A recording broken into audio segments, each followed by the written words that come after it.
Sex and gender are different.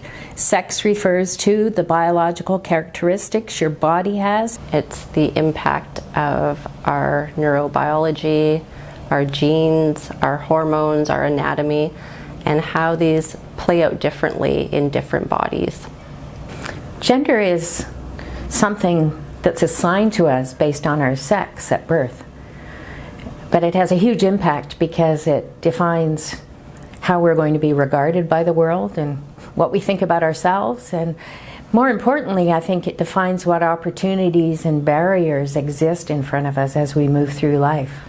Gender is a fluid concept because it's social, and yet it's still, no matter where you are on the gender spectrum, you are still going to encounter certain expectations of you or stereotypes about you. So a really short way of describing gender identity is your sense of whether you're a man or a woman or whether you're somewhere else on the gender continuum.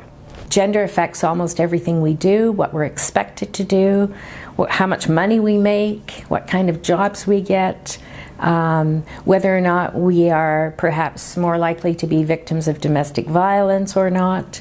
And so gender is very critical to how we live and certainly how we use substances and how we get into using substances and how we might get out of them. When programs are developed to be more responsive to the specific needs and preferences of different gender groups, we also see improved retention and better outcomes.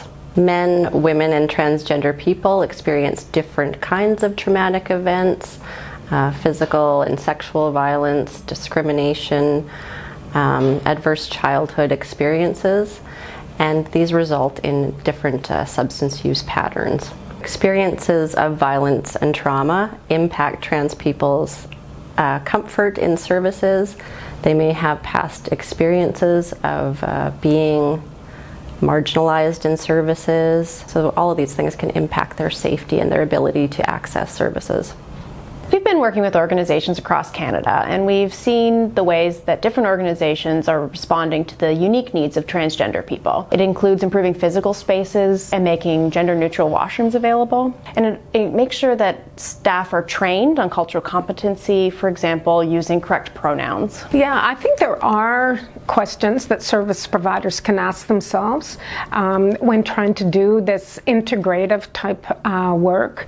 You know, we can start by just saying, how comfortable are we with gender inclusive language and the kinds of definitions of all the various orientations and identities that people are bringing to our attention these days. And so I think it's, you know, it's really a great thing for each service and each organization, each service provider to think through, now what might make it safe for this particular person and this group of people that we may be seeing, and how can we help them also be connected to other services that work in this way. And these are all great strides forward, because what it means is that people are more likely to approach a system for care, stay in it, and succeed in it.